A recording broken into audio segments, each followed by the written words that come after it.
Story 2. A bird that cannot fly. Most birds fly, but not all birds. Do you know the ostrich? It's the biggest bird on the earth.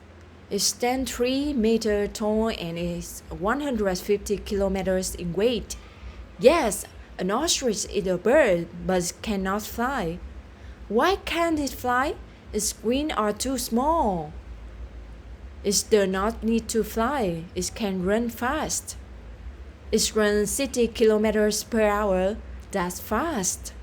Who needs to fly when you can run that fast?